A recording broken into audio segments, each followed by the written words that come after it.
Bapa, ini nyanyian hidup kami, nyanyian hati kami Tuhan. Kami serahkan hidup kami terus dalam tangan Tuhan. Kami tidak jemu-jemu berbuat baik dan menabur ketaatan kami. Karena kami tahu Tuhan bahwa kehidupan ini ketika kami lakukan di dalam Tuhan, kami hidup di dalam Tuhan, Engkau di dalam kami minta apa saja Engkau lakukan bagi kami. Bukan mengisi doa kami dengan transaksional, tapi betul-betul kami mengerti Engkau adalah Tuhan yang selalu menjawab kebutuhan kami. Kami percaya Tuhan bahwa masa depan kami penuh dengan kepastian karena kami hidup di dalam Tuhan. Kami percaya Tuhan bahwa besok lusa, minggu depan, semua kebutuhan kami Tuhan sudah cukupkan. Kami percaya Tuhan bahwa di dalam Tuhan selalu perkara-perkara besar menanti bagi kami. Kami percaya Tuhan di dalam Tuhan ada kemerdekaan. Kami percaya bahwa firman Tuhan yang menjadi pelita dan pedoman bagi langkah kami. Mengucap syukur Tuhan buat kesempatan ini sekali lagi. Kami tidak pernah mau menyanyiakan waktu di dalam Tuhan. Kami serahkan hidup kami, hati kami dalam tangan Tuhan, Roh Kudus yang bicara. Di dalam satu nama, Yesus Kristus Tuhan kami berdoa. Kita sambut firman Tuhan, kita sama-sama katakan, amin, haleluya. Silakan duduk, shalom. Oke. Firman hari ini berjudul Fight to Win, dikasih tema itu. Kalau saudara membaca ini dan merenungkan ini, saudara harus bisa membedakan apa yang saya usahakan dengan diri saya sendiri, kemudian pasti dengan pertolongan Tuhan, tapi saya harus tetap berusaha, dan saya harus mengambil keputusan, dan apa yang saya harus serahkan dalam tangan Tuhan. Itu harus dibedakan, itu harus dimengerti, supaya kita tidak salah melakukan yang namanya dalam tanda kutip peperangan rohani. Di dalam kehidupan ini, kita berperang melawan 3 hal, iblis, dunia, dan diri sendiri. Dan yang paling berat adalah diri sendiri. Oke. Iblis sudah dikalahkan, dia hanya bisa mengaum-ngaum dan mengganggu saudara, dan dia selalu akan menabur kebohongan demi kebohongan, dan selalu aksesnya pertamanya pasti masuk ke dalam pikiran. Pikiran itu adalah alam sadar. Kalau saudara baca terminologi hati di dalam firman Tuhan, itu alam di bawah sadar. Jati diri manusia itu dibangun, kemudian diisi, kemudian menjadi fondasi yang ada di dalam hati manusia. Alam bawah sadar. Jadi apapun yang kita terima di alam sadar kita itu masuknya pasti aksesnya lewat pikiran. Kalau repetisi terjadi berkali-kali, itu semuanya akan terdeposit, masuk dan tersimpan di dalam hati. Hati. Bahasa Inggrisnya pikiran itu mind, bahasa Inggrisnya hati adalah heart. Jadi kalau membaca Alkitab, terminologi ini harus kita bedakan dan ini adalah pengertian-pengertiannya. Ya. Nah, iblis sudah dikalahkan, kemudian dia akan hanya bisa mengaum-ngaum, mengganggu saudara, dia tidak akan bisa lakukan apa-apa. Kalau saudara pernah ikuti khotbah saya tentang perjalanan di dalam lembah padang gurun atau lembah kekelaman, makanya Daud menyebutkan itu disebutnya lembah bayang-bayang maut dalam bahasa Inggrisnya, itu dia sedang memberitahu sebenarnya sebuah transisi. Jadi di Alkitab bahasa Inggris itu sebenarnya kalau saudara pelajari bahasa aslinya, di perjanjian lama itu banyak sekali hal-hal yang akan transisi masuk ke dalam perjanjian baru atau zaman kasih karunia. Salah satu contohnya adalah ini. Dia memberitahu bahwa sebentar lagi kelak akan terjadi, iblis akan dihancurkan. Ya, kekuasaan akan kemudian diberikan kembali ke dalam tangan manusia. Tuhan bangkit, resurrection terjadi. Jadi memang dunia masih dicengkram sama iblis. Tapi kehidupan saudara bisa penuh dengan kemenangan. Kenapa? Karena ada kuasa kebangkitan. Kita betul tinggal di dalam dunia yang sudah jatuh, di dalam dunia ini pasti banyak kecelakaan, banyak hal-hal yang buruk, banyak penyakit. Tapi saudara bisa hidup di dalam Mazmur 91, ada dalam proteksinya Tuhan. Kenapa? Itu adalah pertempuran di dalam diri saudara sendiri yang harus saudara lakukan, yang namanya iman. Dan itu harus terus dilakukan dengan aktif setiap hari. Ya. Nah, itu iblis. Kemudian ada lagi yang namanya dunia, sistem dunia. Makanya ada yang disebut kerajaan dunia, kerajaan Allah. Dunia dengan nilai-nilai yang mengerikan lah, sudah pasti ya dasarnya semuanya dari kebohongan-kebohongan iblis. Dan akhirnya apa yang dunia lakukan, yang menjadi mayoritas dalam dunia ini, itu yang kerap kali kita pikir, saya berarti harus seperti itu. Saya merasa out of place, tidak di tempatnya karena semua orang melakukan itu, saya tidak. Waktu saya baru sembuh sakit, dokter katakan, kalau kamu, kan saya diizinkan boleh traveling gitu ya. Pak, boleh Pak traveling. Tapi ketika saya mulai keluar kota dan lain sebagainya, dia selalu katakan, Pak, germs atau bakteri atau virus itu paling banyak ada di dalam pesawat. Nah, Bapak selalu terbang dengan pesawat, ya. Dan itu paling banyak Pak di situ. Dan memang ketika dipelajari sistem udara atau AC di dalam pesawat itu ya putarnya cuma di situ-situ aja. Ya, baru ada pesawat satu namanya 787 Dreamliner, dia bisa menghirup, bisa menghancurkan yang namanya virus. Jadi dia bisa melepaskan, kalau saya nggak ngerti ya, itu namanya oksigen plus atau apalah, pokoknya ada istilahnya lah. Itu yang lebih baik, tapi pesawat-pesawat yang lain nggak ada.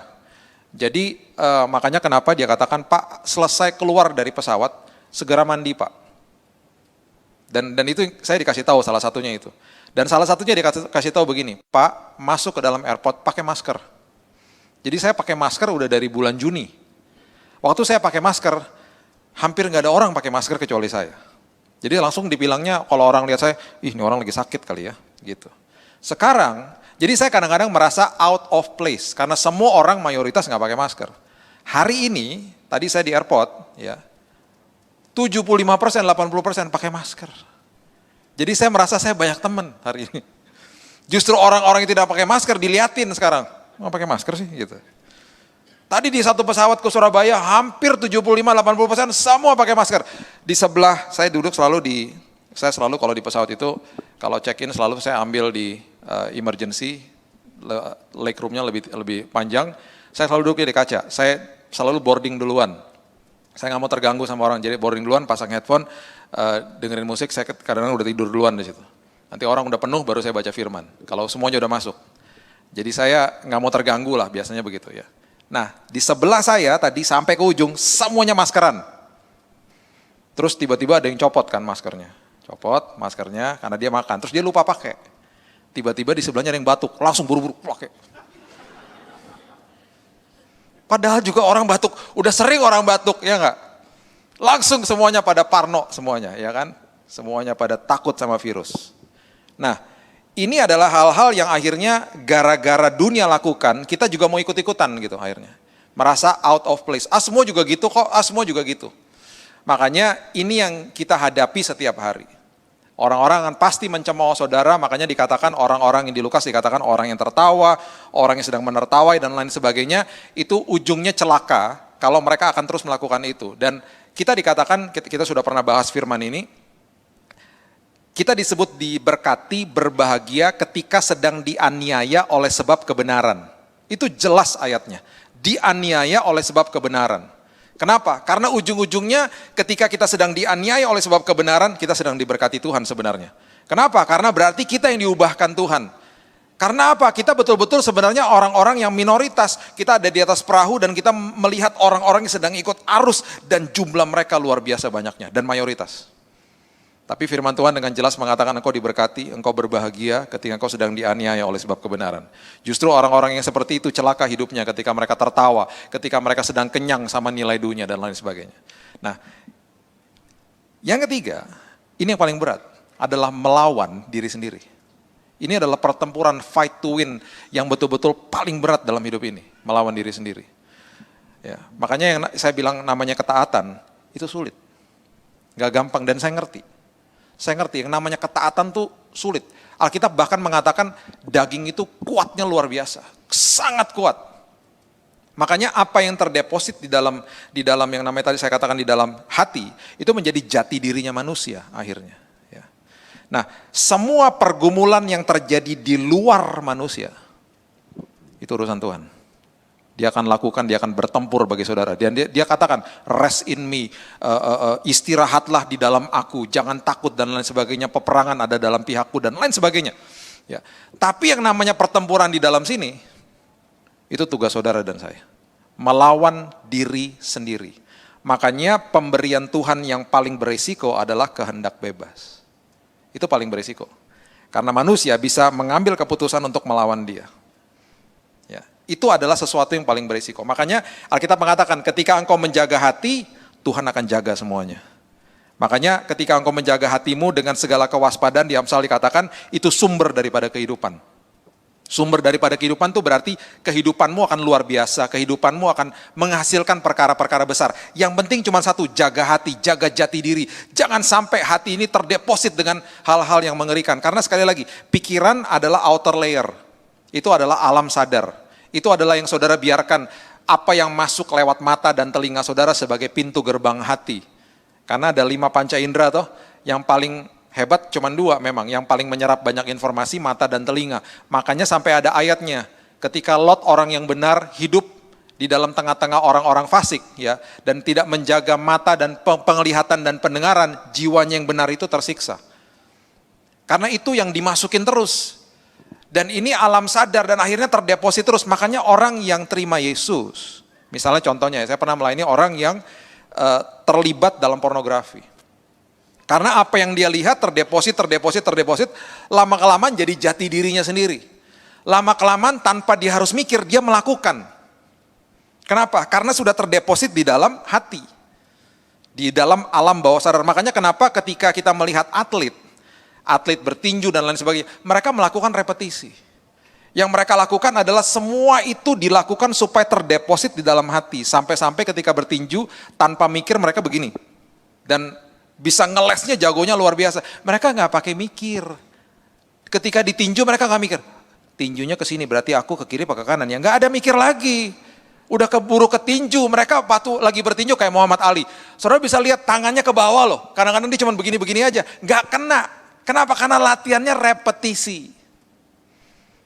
Jadi ketika yang dilakukan seperti itu setiap hari repetisi yang kita masukin lewat pikiran, itu lambat laun akan menguasai hati, alam bawah sadar, dan itu jadi jati diri. Makanya ketika repetisinya hidup intim, jati dirinya luar biasa. Karena apa yang saudara keluar dari hatimu, apa yang terpancar dari hatimu, itu adalah sesuatu yang akan meresponi apa yang terjadi di luar. Makanya ketika mau tahu orang aslinya kan selalu ketika melihat mereka di dalam tekanan, keluarnya apa? Apa yang terdeposit di dalam situ. Saya baru nyadar bahwa saya ini ternyata, paling gak bisa sama hal-hal yang terjadi di jalanan di Jakarta. Saya gampang marah tadinya sama motor-motor yang kurang ajar. Karena apa? Terdeposit lihat papa saya zaman dulu begitu. Waktu masih kecil papa kalau lagi di jalanan, dia hamba Tuhan luar biasa. Tapi kalau di jalanan emosinya meledak-meledak. Karena orang Manado kan darahnya panas kali, nggak tahu makan pedas melulu. Jadi dari kecil sudah terdeposit sampai beberapa kali dia pernah keluar dari mobilnya, dia sampai berkelahi sama satu orang, saya masih kecil. Dan waktu masuk mobil dia bilang ini, gimana tadi papa? Keren pak. Gila papa nendangnya sampai gitu sampai jatuh orangnya. Dia bela diri, bak jatuh. Pesan papa cuma satu, jangan kasih tau mama ya. Gitu. Itu saya gak pernah lupa. Dan waktu saya tumbuh dewasa, saya terbingung-bingung, ini kenapa saya jadi begini ya? Istri saya bilang, udah kenapa sih kamu gitu, dikit-dikit marah-marah sama orang suka naik motor. Saya udah pernah cerita lah sama saudara, dia punya password paling hebat, dia selalu bilang, udah itu jemaat. Kalau udah jemaat saya selalu luluh memang rasanya. Iya ya jemaat ya gitu. Semua motor yang kurang ajar dibilang jemaat sama dia. Sampai saya pernah tanya, itu jemaat gereja mana? Kurang ajar semua jemaat. Tapi akhirnya itu yang terdeposit. Saya baru nyadar, itu yang terdeposit di dalam hati saya. Oh gitu toh. Akhirnya saya baru nyadar, untuk menginstall ulang susah. Kan semua yang sudah terdeposit, istilahnya kalau komputernya sudah penuh dengan virus, itu kadang-kadang mesti di-reboot ulang, di-install ulang. Diganti software baru kadang-kadang. Jadi yang namanya kemudian bergumul di dalam sekolah kehidupan di aspek itu, nggak gampang. Sampai jadi berkemenangan, kan nggak gampang. Coba boleh minta 3 orang ke depan sini. Dulu saya minta pria, coba wanita deh, boleh deh. 3 wanita ke depan sini.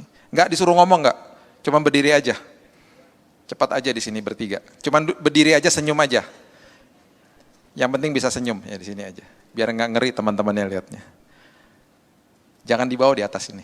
Ya, dekat saya aja sini ya. Nanti pasti banyak urapannya, udah tenang aja. Ya, sini aja bertiga. Nah, saya udah pernah kasih contoh ini supaya saudara ingat aja ya. Ini analoginya berbeda. Ya, ini layer yang paling luar. Dia tubuh nih. Ya, layer paling luar. Dia yang melihat segala macam, dia yang menyerap segala macam yang ada di luar. Yang tengah ini adalah jiwa. Jiwa itu ada kehendak, ada keputusan, ada emosi di jiwa. Ini pertempuran yang kita hadapi setiap hari loh. Nah, kemudian yang di paling dalam itu adalah roh. Itu nggak kelihatan. Itu nggak kelihatan. Ya, berdiri dulu ya, jangan kemana-mana ya. Kita baca firman dulu. Ntar saya balik udah hilang lagi. Tunggu dulu. Di situ dulu ya. Baca dulu firman ini ya. Coba baca ini. Yeremia pasal yang ke-31 ayat yang ke-33. Yeremia pasal yang ke-31 ayat yang ke-33. Tetapi beginilah perjanjian yang kuadakan dengan kaum Israel sesudah waktu itu, demikianlah firman Tuhan. Aku akan menaruh Tauratku dalam batin mereka. Bukan di loh batu lagi loh, dalam batin mereka. Dan menuliskannya dalam hati mereka. Ini yang saya bilang, di perjanjian lama banyak ayat-ayat yang sudah mulai transisi masuk ke dalam perjanjian baru. Ya, salah satunya adalah misalnya gini, 1 Samuel 15 ayat 22. Pengorbanan, ya, ketaatan lebih dahsyat daripada pengorbanan. Karena zaman dulu orientasinya pengorbanan. Ini salah satunya juga begitu. Yang tadinya Taurat ditulis di atas 2 loh batu, kemudian sekarang ditulis di dalam batin. Ya kan? Dan menuliskannya dalam hati mereka, maka aku akan menjadi Allah mereka dan mereka akan menjadi umatku. Pengertian hati itu adalah rohnya. Jadi ketika terima Yesus, kemudian ini diperkuat sama Paulus. Saya nggak punya waktu, nanti catat aja, baca di rumah 2 Korintus 3 ayat 3. Itu Paulus mempertajam di perjanjian baru. Semua yang tadinya ditulis di atas loh batu, sekarang ditulis di atas loh hati. Roh. Nah, ini dia nih. Ini kan roh. Ya, ini roh. Kamu roh ya. Kelihatan kan dia rada-rada ngawang-ngawang kan, ngeroh soalnya, ya kan. Kalau dipegang nembus nih. Nah, ini semua kebenaran ditulis di sini. Jadi ketika terima Yesus semuanya diletakkan di sini, di roh ini. Ada kekudusan, ada iman, ada segala macam di sini. Nah, ini yang namanya jiwa ini, dia terhimpit di antara dua ini. Dua elemen ini. Jadi ketika dia terima Yesus sebagai juru selamat dan Tuhan juga memberikan kehendak bebas, ini kan setiap hari punya panca indera tubuh ini. 5 panca indera, melihat, penglihatan, pendengaran, penciuman, kemudian ada 2 rasa, 2 taste. Ada di lidah, ada di kulit. Yang saya katakan tadi yang paling menyerap banyak informasi adalah mata dan telinga toh. Jadi dia yang terus menyerap informasi setiap hari. Dia menyerap informasi setiap hari. Kemudian mulai terdeposit pelan-pelan ke dalam jiwa. Jiwa. Nah, jiwa ini yang setiap hari konflik di dalam sini. Ini yang kita harus paham. Saya ini pertempuran saya ini ada di dalam jiwa. Jiwa adalah mediator antara roh dan tubuh. Jadi kalau tubuhnya nggak dijaga, pintu gerbang hati nggak dijaga, lihat hal-hal yang bukan firman, lihat hal-hal yang tadi saya katakan pornografi dan lain sebagainya, lihat hal-hal yang melecehkan hidupnya dia, mendengar gosip, dan ini kan lama-lama terdeposit di sini. Dan ini akan selalu ngingetin rohnya. Jangan, kan udah terima Yesus, udah ada kebenaran di sini. Makanya kalau lahir baru, sepertiganya sudah disempurnakan. Apa yang disempurnakan? Rohnya. Ini jiwanya proses terus karena pembaharuan budi, Roma 12 ayat 1, tubuhnya nanti dapat tubuh yang baru di Yerusalem baru, ya kan? Ini kan selalu konflik setiap hari. Makanya ketika jiwa ini betul-betul tidak tahan dan tidak mengerti firman Tuhan, ada sebutan sakit jiwa. Sakit jiwa. Stres, takut, ya kan? Khawatir, semua di sini. Kasihan loh jiwanya. Makanya dikatakan itu, pendengaran sama penglihatan itu kalau nggak dijaga, stres. Jiwanya tersiksa, firman Tuhan katakan. 2 Petrus 2 ayat 7-8. Jiwanya tersiksa. Kasihan, makanya setiap hari ini mediator hidup. Makanya kalau kita baca firman terus yang dimasukin di dalam panca indera ini adalah firman dan hidup intim, ininya beres. Nanti satu waktu akan ada kesengsaraan, kesulitan, ujian, dan cobaan. Ininya mengambil keputusan dengan baik dan benar jiwanya. Ini pertempuran loh, setiap hari pertempuran yang paling luar biasa hebatnya terjadi dalam hidup ini. Nah ini yang terjadi. Ini kan nerima kan. Dagingnya bilang gini, lagi sakit hati nih misalnya. Lagi sakit hati, aduh Tuhan, tapi ini dapat ini enak banget Tuhan. Baru diputusin, mau pacaran lagi Tuhan, enak banget nih rasanya Tuhan. Terus orang yang lagi selingkuhan kalau di konseling, aja enak banget Pak, habisnya yang di rumah nggak ngasih Pak, ini enak banget, bagi tubuh nih enak banget. Terus ini bilang sama jiwa, enak, jiwa bilang, jangan, itu bilang nggak boleh rohnya. Ini bilang, enak. Lama-lama jiwa bilang, ya emang iya sih gitu. Yang ini negor terus, jangan. Nah sekarang gini, mau kasih makan yang mana? Ini dikasih makan lebih banyak, ini akan berkuasa. Itu dikasih makan lebih banyak, itu yang berkuasa. Itu aja pilihannya. Itu dikasih makan lebih banyak dengan firman Tuhan, dia akan berkuasa. Dia akan mengambil keputusan dengan baik dan benar. Gak mau. Makanya ketaatan ketika tidak ditunda luar biasa. Ketaatan ketika ditunda bablas. Kalau kita salah jalan 5 menit, baliknya lebih cepat daripada salah jalan 2,5 jam. Betul nggak? Makanya ketaatan jangan ditunda. Besok dingin saya akan bahas tentang kalau kita menabur persiapan, itu akan membawa kita kepada kesempatan. Kesempatan di dalam waktunya Tuhan. Persiapan itu apa? Ketaatan. Ketaatan itu apa? Mendengar, lakukan. Jangan ditunda. Jadi kalau udah dengar firman kayak begini, jangan ditunda. Makanya saya katakan memang berat, jiwa ini berat. Nah, lambat laun ketika ini menguasai jiwa, walaupun ada godaan di luar sini, tapi jiwa mengambil keputusan dengan baik dan benar, itu yang Alkitab sebutkan, lebih daripada pemenang. Jadi lebih daripada pemenang bukan karena kita hadapin masalah, terus kita lewatin masalah, kita berhasil, terus kita merasa bahwa, oh kita berhasil melewati masalah, itu Tuhan yang lakukan semuanya, betul. Tapi di satu sisi juga, kita dikatakan lebih daripada pemenang, karena itu mengambil keputusan dengan baik dan benar. Sekali lagi ya, yang Tuhan lakukan adalah yang di luar manusia. Tapi yang di dalam manusia, Tuhan akan berikan kebebasan untuk memilih. Makanya di perjalanan ke Emmaus, kalau hadir di ibadah terakhir di sini yang saya khotbah di Manyar, saya katakan Tuhan berbuat seolah-olah ingin meneruskan perjalanan, dia tidak akan paksa saudara.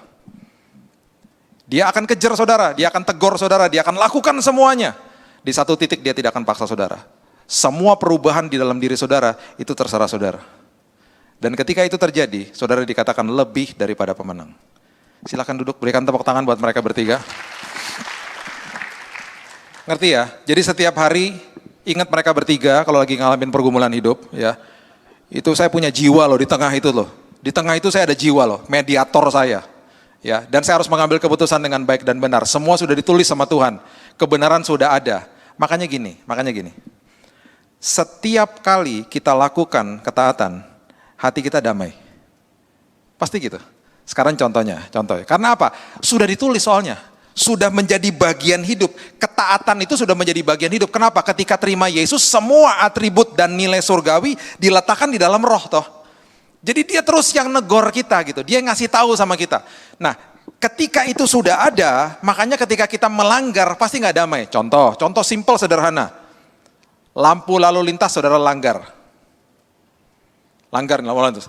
Saudara nggak mungkin tenang-tenang aja, enggak. Pasti udah lagi lihat-lihat spion. Ada polisi nggak? Pasti gitu. Ayo, betul nggak? Ada polisi nggak? Aduh, ya ampun, nggak ada polisi. Aduh, udah tenang banget, ya kan? Karena melanggar. Kenapa? Itu karena saudara sudah ada ketaatan di dalam sini. Dulu saya waktu masih kuliah di Amerika, saya melanggar speed limit. Kan 55 miles per hour ya, pakai miles dia. Saya jalan 90 miles. Saya nggak tahu tuh berapa ratus kilo, 200 kali ya, saya lupa ya. 90 miles, wah kencangnya minta ampun. Di sebelah saya ada mobil Chevrolet Camaro, saya nggak pernah lupa tuh, mobil sport. Wah dia di sebelah saya, di belakang saya dia pertamanya. Saya bilang, wah ini mobil kencang juga nih, saya tambah kencang. Dia kejar juga tambah kencang, mepet sama saya. Saya dalam hati, kurang ajar nih mobil nih. Tiba-tiba. Mobil kan ada grill depan, ya di grillnya nyala, lampu muter-muter. Ternyata dia polisi. Saya berpikir selama ini polisi mesti ada lampu di atasnya toh. Jadi karena nggak ada polisi, saya berpikir bahwa dia bukan polisi, saya ngebut terus. Ternyata lampunya di depan grill. Dan memang mobilnya bukan mobil polisi biasa, dia pakai mobil sports. Dan saya nggak bisa lihat pintu sampingnya karena dia di belakang saya. Jadi waktu dia stop saya stop, saya menepi, saya disuruh keluar. Saya lihat mobilnya, ya ampun, polisi semua tulisannya. Dan saya didenda 3 juta kalau waktu itu di kurs ke Indonesia, 3 juta rupiah. Terus dia bilang gini sama saya, nggak tahu ya saya polisi. Dalam hati kurang ajar. Saya sengaja di belakang kamu, saya mau tahu berapa kencangnya kamu berani-berani di jalanan sini.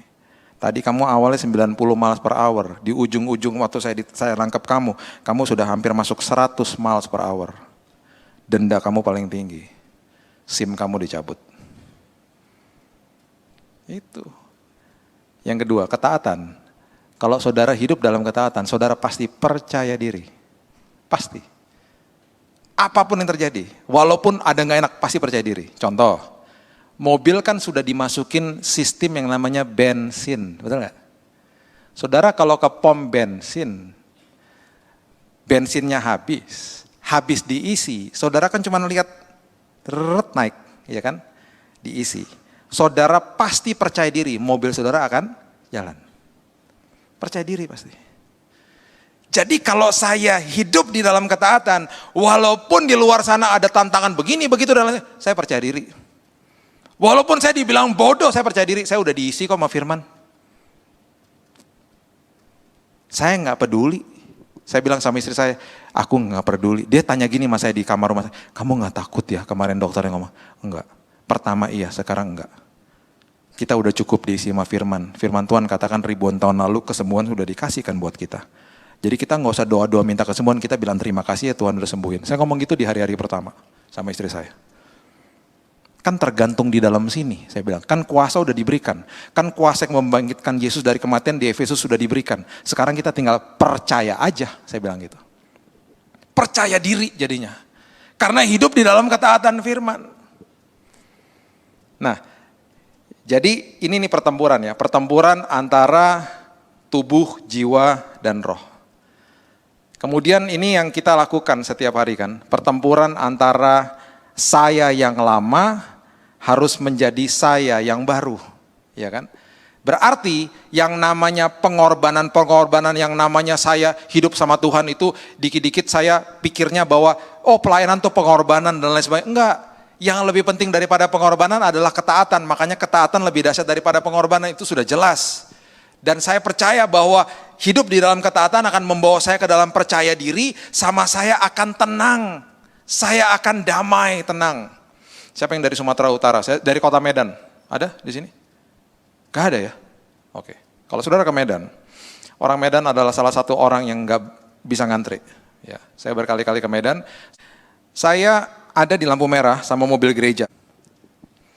Supirnya bilang gini, Pak mohon maaf, sebentar lagi ketika lampunya merah dan mobil di belakang saya melihat bahwa di persimpangan ini nggak ada mobil, dia akan pasti klakson suruh saya maju. Walaupun lampunya merah.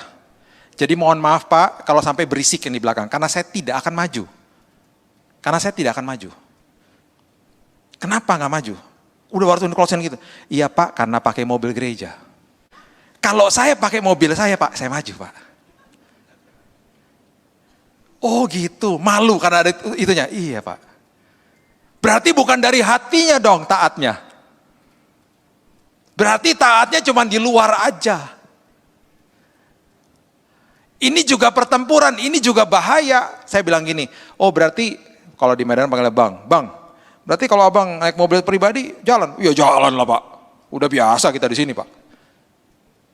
Ini kan besar, ini van lagi, mobil van besar Pak. Malu Pak, gereja Pak. Jadi biasanya saya cuma gini-gini aja Pak.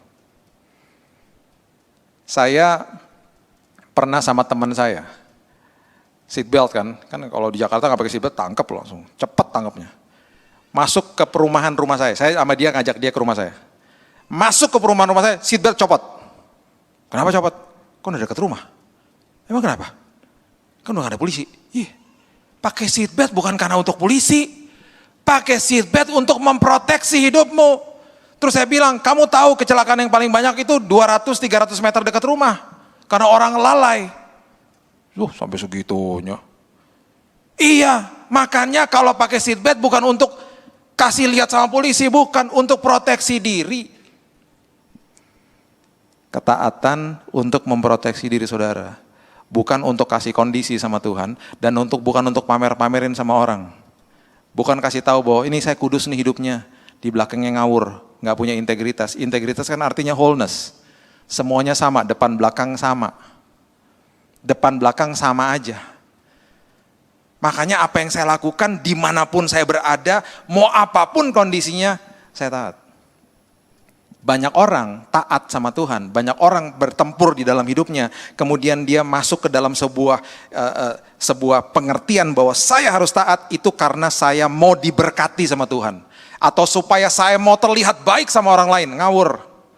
Bukan, saya taat supaya saya memproteksi diri saya. Dengan hal seperti ini akhirnya kita mengerti bahwa ketika saya masuk ke dalam sebuah hubungan pun, tadi kita bahas di youth, yang masih single-single, jangan pernah mencari Mr. or Miss Right. Nanti satu waktu saya akan ketemu sama orang yang tepat. Nggak akan ada orang yang tepat. Nggak akan ada. Saudara pikir ketemu orang yang tepat, saudara nikah, saudara baru sadar, nggak tepat juga ternyata, yang ngoroknya keras banget, buset deh. Ternyata nggak suka gosok gigi, buset gak suka mandi ternyata ini orang. Jangan kaget. Jadi harus ngapain Pak? Jangan pernah cari orang tepat, jadilah orang yang tepat. Supaya nanti satu waktu yang masih single, ya boleh minta tangannya diangkat, yang masih single. Banyak ya? Oh banyak juga ya.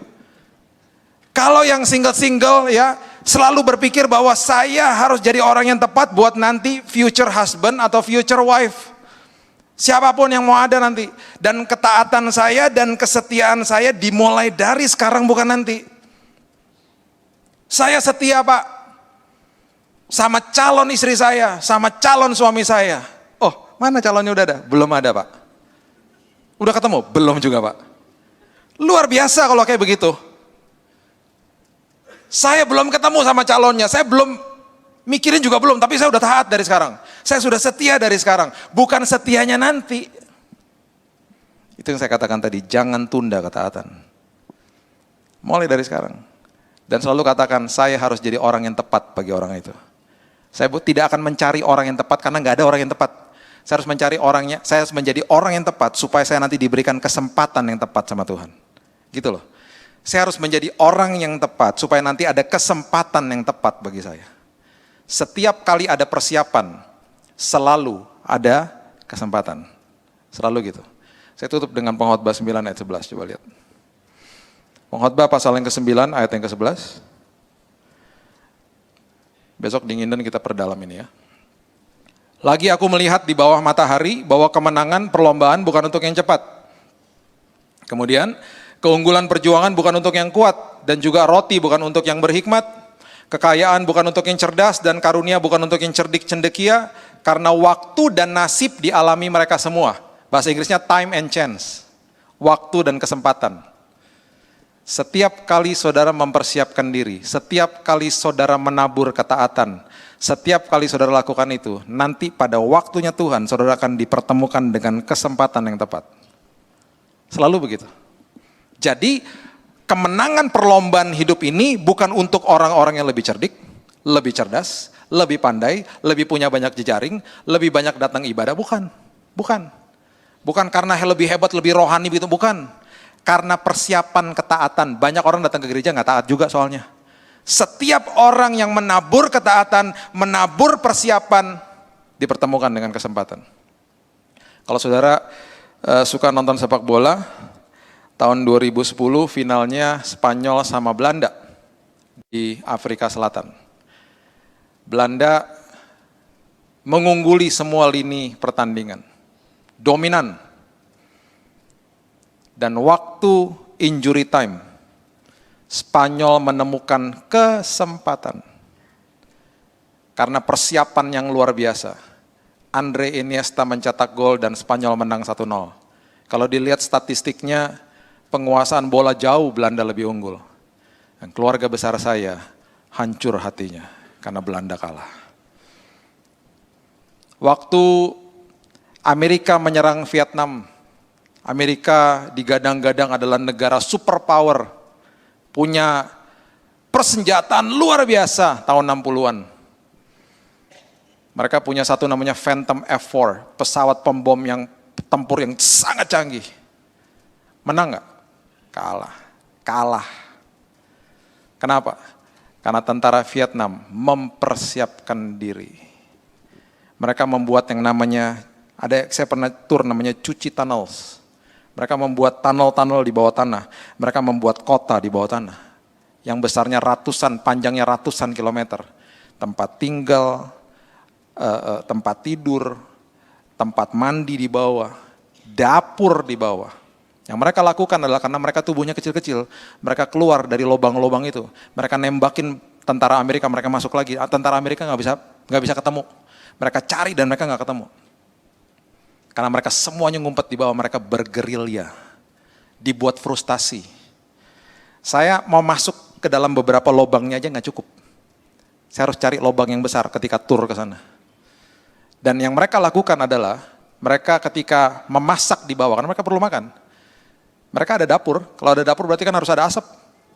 Mereka dapurnya di sana, mereka pasang pipa yang panjang, pembuangan asapnya di sana. Tentara Amerika lihat, wah itu dapurnya, kita bom. Dibomnya di sana, dapurnya masih utuh. Persiapan. Membawa kepada kesempatan. Oh mereka gigih di awal. Mereka luar biasa. Mereka menang. Makanya Alkitab katakan, pemenangan pertandingan bukan untuk yang cepat. Bukan untuk yang lebih hebat dan enggak. Persiapan, time and chance. Ketika saudara mempersiapkan diri, setiap hari menabur ketaatan, menabur, kadang-kadang dengan tangisan, dengan doa. Nanti Tuhan akan bawa kesempatan yang tepat dalam hidup saudara. Dan bukan itu aja, Tuhan akan membawa orang yang tepat dalam hidup saudara. Makanya apa? Jadilah orang yang tepat. Tuhan akan bawa orang yang tepat dalam hidup saudara. Ya. Setiap kali saudara lakukan itu, saudara akan dipertemukan dengan kairos, waktunya Tuhan. Waktunya Tuhan. Kronos tidak akan kembali. Waktunya manusia 24 jam tidak akan kembali. Saudara tidak akan lagi melihat jam 12 siang hari ini. Lewat udah. Tapi yang namanya kairosnya Tuhan, Tuhan memberikan kesempatan berkali-kali sama saudara. Ada waktunya beberapa kesempatan akan hilang dalam beberapa aspek hidup. Tapi beberapa kali terus Tuhan akan terus sodorkan kesempatan. Ini loh, selama kamu hidup, aku berikan kesempatan. Kairosnya aku. Kamu harus lakukan apa? Persiapan hidup. Kamu lakukan persiapan, kamu tabur ketaatan. Nanti aku akan bawa kesempatan yang tepat, orang-orang yang tepat dalam hidupmu. Kamu gak perlu lebih hebat dan lebih ini, enggak. Kamu taat aja. Makanya banyak orang-orang yang dikatakan di Alkitab, yang orang-orang yang terdahulu jadi terakhir dan lain sebagainya, itu terjadi. Di rumah saya ada 9 orang-orang yang baru bertobat terima Yesus dari agama seberang. Beberapa dari mereka, walaupun masih pakai baju atribut agama seberang, udah bahasa roh dan lain sebagainya. Karena apa? Sungguh-sungguh hidupnya. Banyak orang Kristen belum dikasih karunia itu, belum mencari, belum minta sama Tuhan. Yang terdahulu jadi terakhir dan lain sebagainya. Yuk saudara, pertempuran kita yang paling hebat di dalam sini. Kita sudah digambarkan tadi, ya, jiwa saudara mengambil keputusan setiap hari. Ingat, pemberian Tuhan yang paling beresiko adalah kehendak bebas. Oleh sebab itu, pergunakan dengan sebaik-baiknya. Pegang itu dan katakan, Tuhan, aku tidak akan mengambil kehendak untuk melawan Engkau. Aku akan tabur ketaatan. Aku akan mempersiapkan hidupku. Karena aku tahu akan dipertemukan dengan kesempatan yang tepat, dengan orang yang tepat di tahun 2020. Dan kita akan menghadapi kemenangan demi kemenangan. Berikan tepuk tangan kita untuk Tuhan kita. Terima kasih Tuhan, mengucap syukur buat malam hari ini. Terima kasih buat teman-teman Bipro di tempat ini Tuhan. Mengucap syukur buat kesungguhan hati mereka. Mengucap syukur Tuhan bahwa mereka mau belajar tentang fight to win. Bagaimana mereka bisa excellent dalam hidup mereka. Dan hamba mau percaya Tuhan tahun 2020 ini menjadi tahun kemenangan bagi hidup mereka. Mereka akan mengambil keputusan dengan baik dan benar. Dan mereka akan melihat tangan pengasihan Tuhan hidup dalam hidup mereka. Dan kami percaya ada pertolongan, ada penyertaan Tuhan. Ada kesehatan daripada Tuhan. Ada damai sejahtera, sukacita melingkupi hidup mereka. Dan kami percaya Tuhan ketika mereka mempersiapkan hidup mereka. Mereka menabur menabur ketaatan mereka, mereka mengambil keputusan dengan baik dan benar, Tuhan akan mempertemukan mereka dengan kesempatan yang tepat, dengan orang-orang yang tepat pada tahun ini. Dan kami akan melihat tangan pengasihan Tuhan yang luar biasa karena kairosnya Tuhan terjadi sama hidup kami. Terima kasih Bapa, kami mengucap syukur, berterima kasih buat masa depan kami, karena kami tahu ketika kami menabur ketaatan, ketika kami menabur persiapan demi persiapan, kami hidupnya pasti ada di dalam naungan Tuhan. Kami ada di dalam kepastian demi kepastian di dalam Tuhan. Ada damai sejahtera yang ada bersama dengan kami. Ada kepercayaan diri yang ada bersama dengan kami. Karena kami hidup di dalam naungan firman Tuhan. Terima kasih Tuhan meteraikan firman ini. Dan hamba-Mu percaya semua dari kami akan sampai ke seberang dengan selamat. Dan menikmati perjalanan bersama dengan Tuhan dengan luar biasa. Dan banyak kesaksian keluar dari hidup kami. Karena dengan bangga kami katakan, kami berjumpa dan berjalan bersama Yesus. Terima kasih Tuhan, hanya di dalam satu nama, Yesus Kristus Tuhan kami sudah berdoa dan menerima firman-Mu. Kita sama-sama katakan, amin. Tuhan berkati.